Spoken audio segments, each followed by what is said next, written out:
onye ọbụla omenala Igbo na-agụ agụ na-atọ ụtọ ya ga-ekene egwu a. Ọ bụrụ ị ga-ekunye ọtọgba anya isolukwa mmiri ga-anọ na na-efe n'isi ọmagbuo onwe ya.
Igbo President. Anyị na-ekele ndị niile bịara ebe a biko. Anyị na-asị maka na onye sie ihe ọhụ ndị riri ya bụ na o nwere mmadụ. Enwere ndị na-eme ha sie ha na-enwe ahụ ndị na-eri. Anyị na-asị ụlọ nnọọ on behalf of the Congress of Igbo Leaders and the facilitators. M na-asị you are all welcome.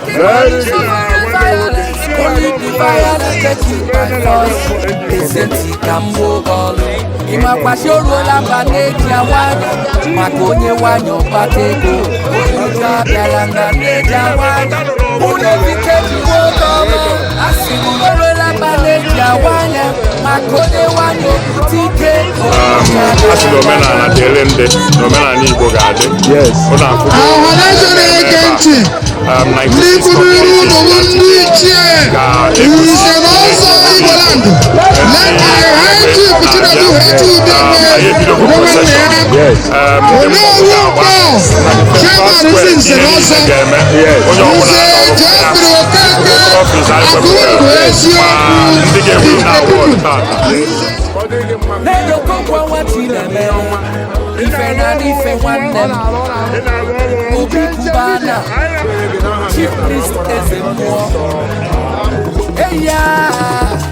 Oye malute tuna yo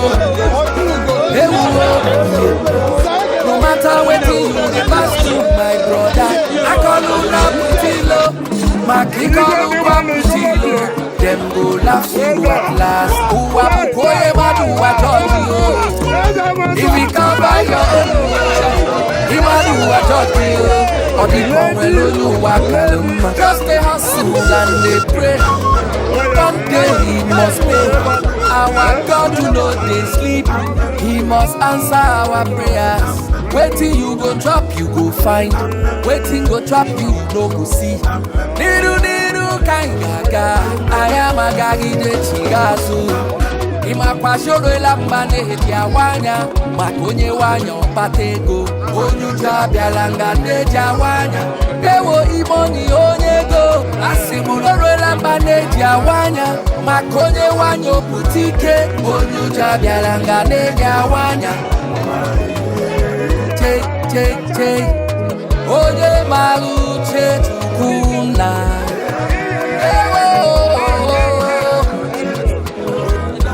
Anderson Big A onye mara uche Chukwu nna yo koko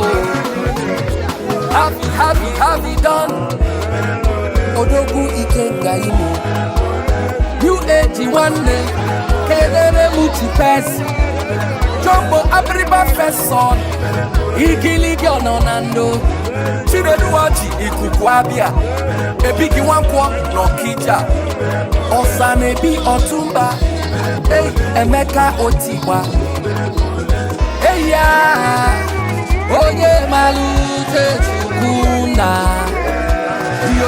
yo ewuo